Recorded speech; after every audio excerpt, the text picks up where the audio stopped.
Hi, my name is Anastasia, and I'm addicted to Heated Rivalry.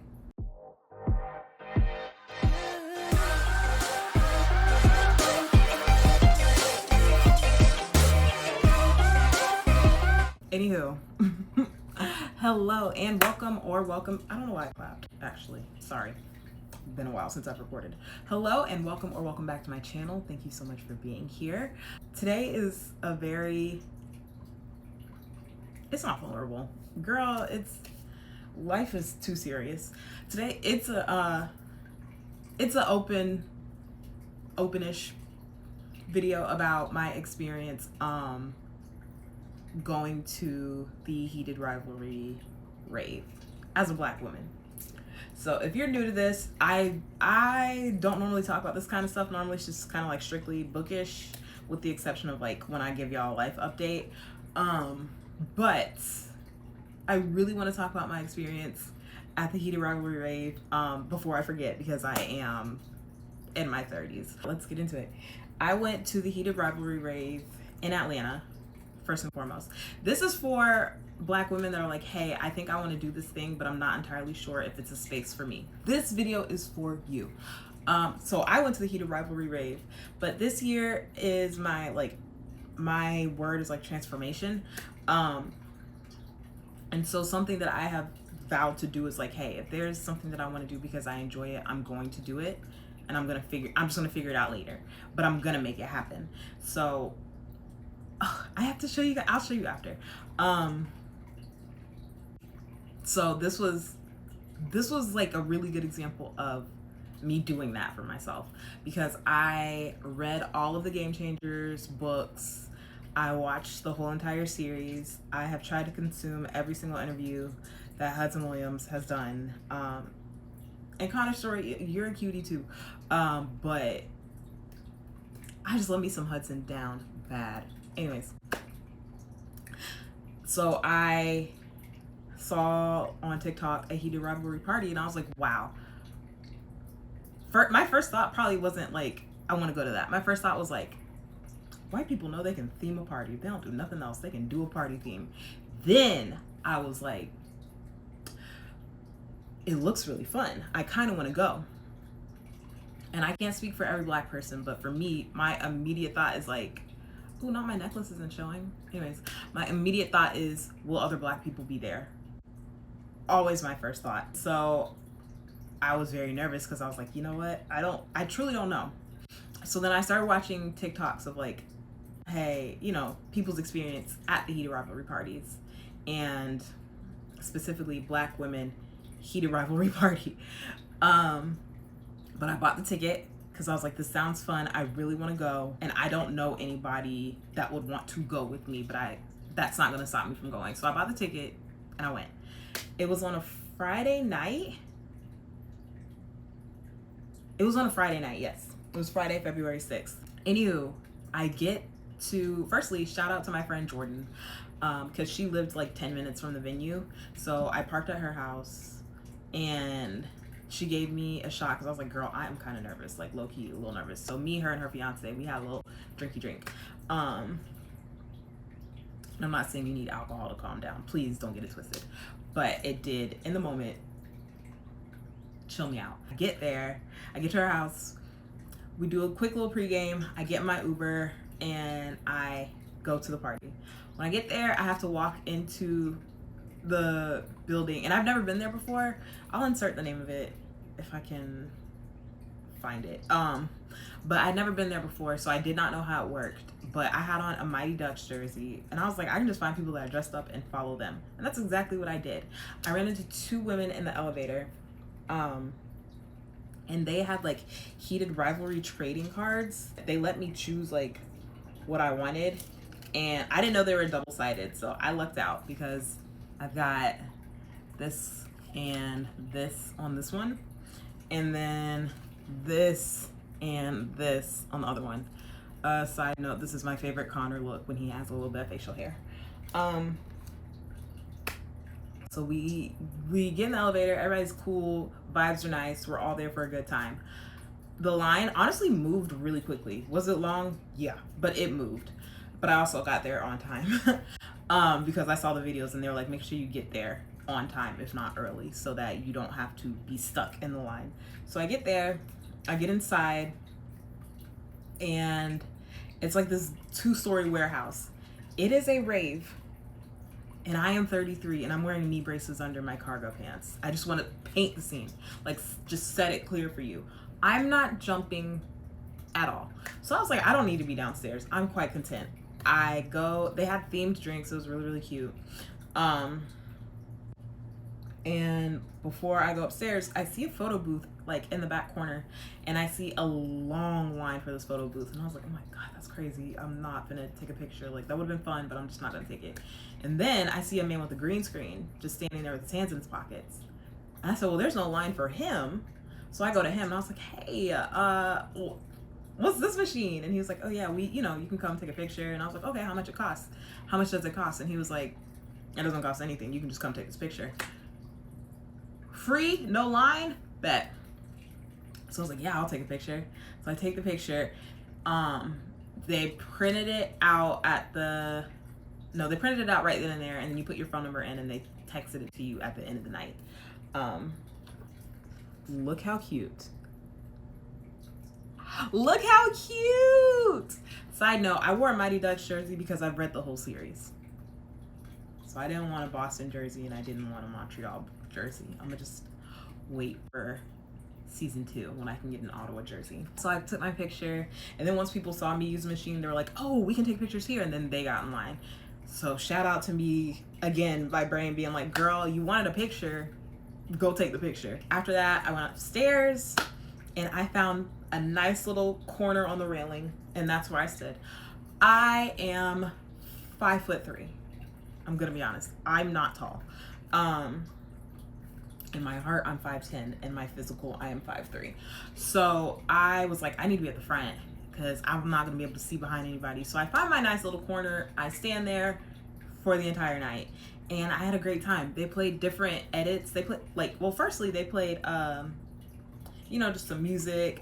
People were people were in the crowd like playing clips of the show. Because everyone was screaming. I was like, why is everybody screaming? Nothing's happening. And then I figured it out. Like, they were watching the show on somebody's phone. It was very cute. It was very, like, communal. And then, there's music playing. There's, we're all just waiting for everything to start. And then we hear, I said, saddle up. I don't know the words, but y'all know what I'm talking about. So they start playing that song, and a countdown comes on the screen. So, of course, we're like, oh, my God, it's about to start. And then after the countdown ends, it starts. We get a cute little Club 90s montage. It ends with I'm coming to the cottage. It was so exciting. So literally they played TikTok edits all night. And I'm not gonna hold you. My music taste, I don't know if it's gonna change.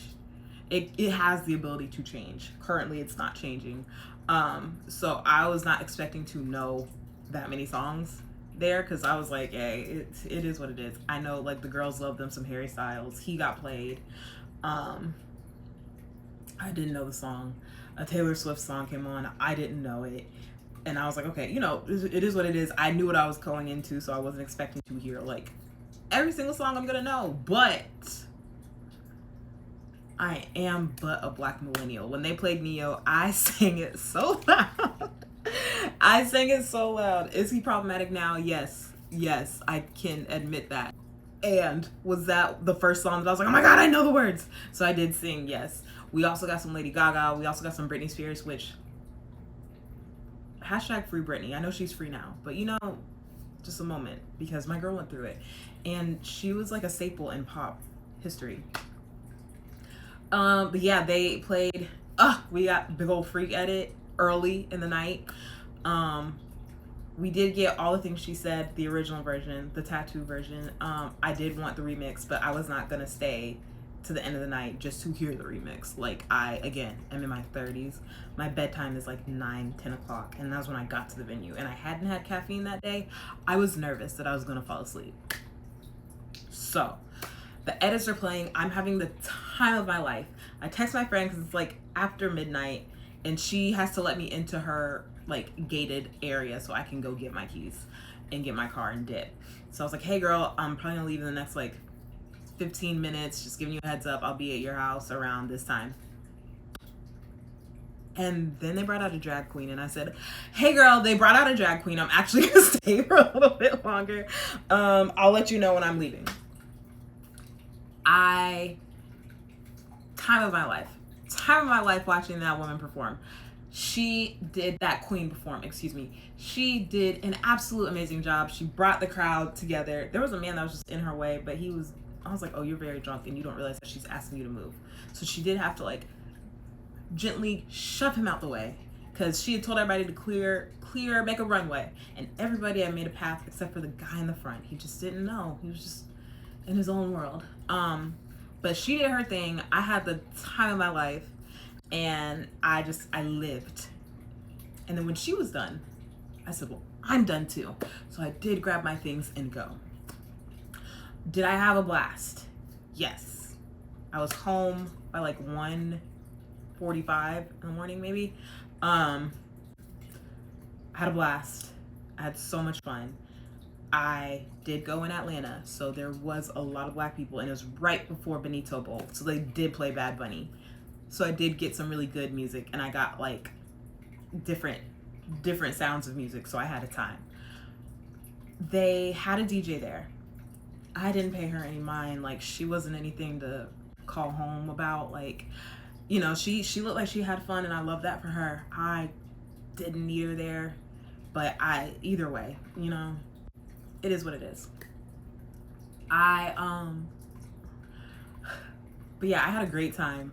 If you are, and I know they're like going on another tour, and then I think it's going to be done like maybe in the summer, but if you're considering like, hey, should I go to this space? Like, am I going to be welcomed in this space? Is this a space for me? I had a blast. I did. But I'm also trying to be very intentional about the things that I do. So I was like, I want to have fun. I'm going to go into this space that I'm not comfortable in. I'm going to do something different, but I want to enjoy myself. So I do think my mindset with that helped me out a bunch. And getting to see everybody on a big old screen, like, please, everybody's fine too. So like, it was, please, I had a blast. But yeah, that was my experience at the Heated Rivalry Night. I tried to remember it. I did post this video on TikTok, like, I think I posted that back in February. I'll link it if that's like something that you want to see, like a shorter version where my brain actually remembered, because it had happened a lot. I was still closer to when it had happened versus now, because it is April when I'm trying to tell you about something that I did 2 months ago. So please bear with me. But yeah, if that's something that you're curious about, if you're interested in it, I say go. I say go, have the time of your life, enjoy yourself, and just do something that makes you feel good. Dress up, go with trading cards, like go be whimsical, go have fun, go by yourself, bring your girls, just be open to having a good time. That is my biggest suggestion, be open to having a good time. But if you like this video, please like, comment, subscribe, share, because your girl has a goal of getting monetized. So please share. What was I going to say? Oh yeah, if you want me to talk about my experience reading the Game Changers books, let me know. I can. It's 6 books in the series. I'm waiting for the 7th. I do have it pre-ordered. I'm just a girl that is in her first fandom in 20 years. Y'all, the last time I was in a fandom like this was 2006 with the Jonas Brothers, Joe Jonas specifically. I have not lived this life for 2 decades. Please bear with me. I'm new here. It's been a minute. But yes, if you want me to tell you about my experience reading the books, I will. I'll break them down. I had a great time reading them. Are there critiques to the series? Yes, obviously there's critiques to pretty much any work of art, but I enjoyed myself thoroughly. But yeah, thank you so much for being here. I will see you in the next one. She's consistent. She's transforming. She's intentional. And yeah, that's all I got. Thank you so much for being here, and I will catch you next time. Look out one more time.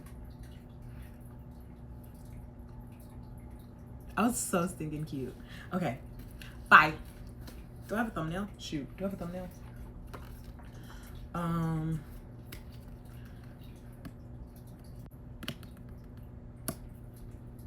What else? Is there anything else that I need? Oh, I think that's it. I think I'm good. I think we're okay. I think we can be done. I can go to work now. Bye.